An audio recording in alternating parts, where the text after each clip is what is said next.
Good afternoon, everyone, and welcome to 22 News App 4. I'm Christina Demores. We'll get to your top 4 App 4 in just a moment, but first, a look at your commuter traffic and weather. 22 News Storm Team meteorologist Brian Lapis is here. Brian, how are the roads looking? They're fine, but I'm really excited that you're here. Oh, thank you. Yeah. I'm glad to be here. You know what we're going to do? We're going to celebrate your first 4 p.m. digital newscast with free ice cream in the break room after we're done. Okay. Yeah, the ice cream sounds great. All right. Should we do traffic now? Yes, let's do that. Let's take a lookie. And you can see here that it's fine. 91, good shape. Down to Longmeadow from Sunderland. The Pike is good as well. Ludlow, Palmer, even into Charlton. Mass Pike is running without any major problems, and 291 and 391 are also looking good. Let's take a look at weather. It has been kind of a clammy day today. At least it's not oppressively hot. 71 in Greenfield, 70 in Springfield, 71 in Westfield. So this is a big change from the upper 80s and low 90s that we had here yesterday. Mid 60s for dew points. So not oppressive dew points, but again, the moisture in the air is probably making you feel kind of clammy. I think that's the word for it today. Is that all right? Anyway, clouds and radar showing scattered pockets of light showers and drizzle. Damp air, and then farther to the west, there's more steady rain. That'll be arriving after dark, we expect. We'll show you with our 22 News Storm Team Skycast in just a minute, Christina. All right, thanks, Brian. And Vice President Kamala Harris has chosen her running mate for the 2024 election. According to a source close to the decision, Minnesota Governor Tim Walz will run alongside Harris as her vice president. Walz has been seen by many as a safer choice for Harris, thanks to his work advancing liberal policies as governor, including free school breakfast and lunch programs and strong gun control legislation. The federal government is awarding $389 million to New England states for electric infrastructure upgrades. The Power Up New England proposal features upgrades to parts of southeast Massachusetts, Connecticut, to prepare the region for more offshore wind power. The proposal also calls for a battery energy storage system in Maine. The funding delivered some good news to the clean energy sector in the region after the legislature failed to wrap up work at the end of July.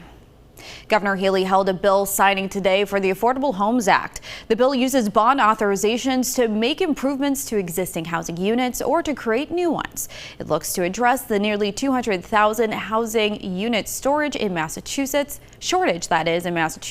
which Governor Healey considers the #1 issue in the state.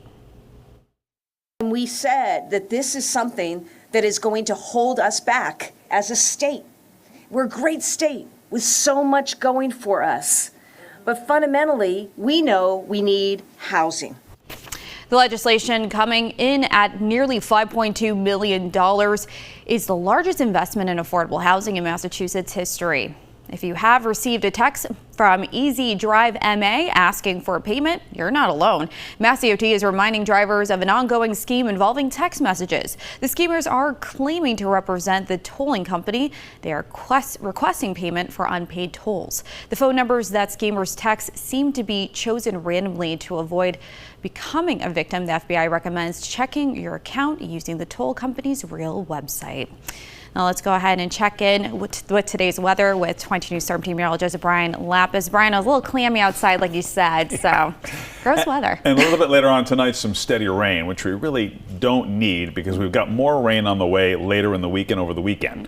All right, we digress. Let's take a look. 22 News Storm Team Skycast. So pockets of drizzle, an occasional shower here through mid-evening.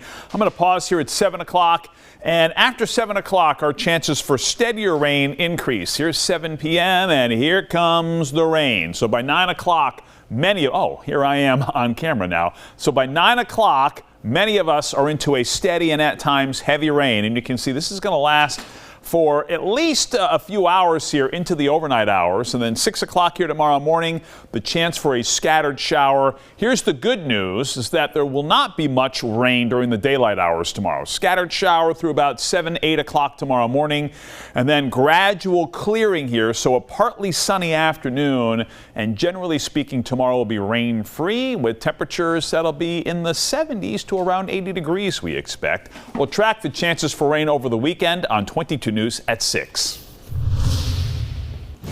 Trending today, Paris Olympic organizers said the marathon swimming familiarization session scheduled for today in the River Seine has been canceled. World Aquatics did not provide a reason for the cancellation, but triathlon training sessions and the men's race were postponed due to high bacteria levels in the river. Organizers said it was a cautious decision made by World Aquatics, and another familiarization session was scheduled for tomorrow. Taylor Swift is leading the MTV Video Music Awards this year with 10 nominations. The Tortured Poets Department singer received 8 nominations for her Fortnite music video. Post Malone, who collaborated on the track, also received nominations, along with a 9th for his own song, I Had Some Help. Swift took home 9 VMAs last year, bringing her to a total of 23. The 2024 MTV VMAs are being held on September 10th. Now for a look at what we're working on for 22 News starting at 6. Over on Beacon Hill, Governor Maura Healey signed a wage equity bill last week. We'll have how this legislation would require employers to disclose salary ranges. Plus, following the disastrous day on Wall Street on Monday, we'll have how the stock market has been recovering. And nurses from Bay State picketing outside Noble Hospital, bringing awareness to staffing and wage concerns. Traffic is in good shape. I-91 from Franklin County to the Connecticut state line is free flowing, and the Mass Pike is also looking good. 291 and 391 are in good shape as we begin the evening commute here shortly. Details on the potential for some rain tonight and later in the week on 22 News at 6. All right, thanks for joining us this afternoon for 22 News at 4. Join us on TV tonight starting at 6, and you can get all your local news and weather updates anytime on wwlp.com and the 22 News mobile app.